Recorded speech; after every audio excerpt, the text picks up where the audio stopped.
question is whether traditional Christology is logically incompatible or inconsistent, and I think the answer is no. But first I should say what the traditional teaching is, and that's found, at least the way I understand it, in the first 7 ecumenical councils of the Church. You might call the conjunction of all the claims they make there about Christ conciliar Christology. And so you can ask whether conciliar Christology is incompatible or inconsistent. And I think the answer is no for the following reason. First, note what it teaches. It teaches that there's one person, Jesus Christ. He is the second person of the Trinity, and he has 2 natures, one divine and one human.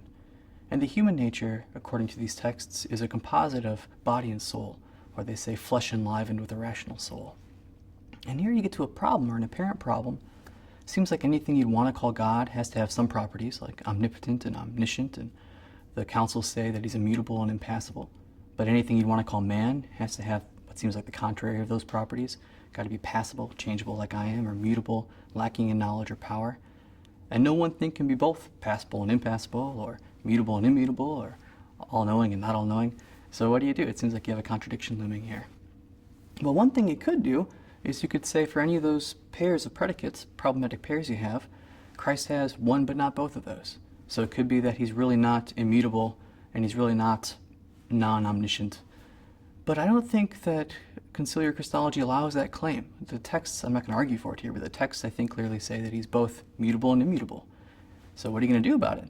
Well, I think here's the way to go about it. I think what you should do is understand those predicates, passible or impassible, to be tacitly modified to a nature. And so instead of understanding passibility in the following way, able to be causally affected by something else, you should understand it like this: has a nature such that it is able to be causally affected by something else. And likewise, impassibility shouldn't be just unable to be causally affected, full stop. It should be has a nature such that it is unable to be causally affected.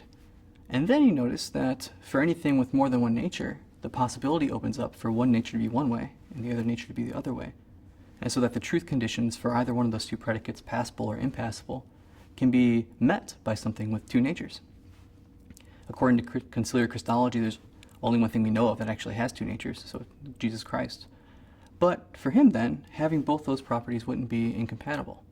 And you can still salvage the intuition that we have, well, surely they sure do look incompatible, those 2 properties, because anything else ever would be such that if it has one, it doesn't have the other, and vice versa. It's only on account of having 2 natures and defining the predicates the way I just defined them that you can separate the contradictory charge from conciliar Christology.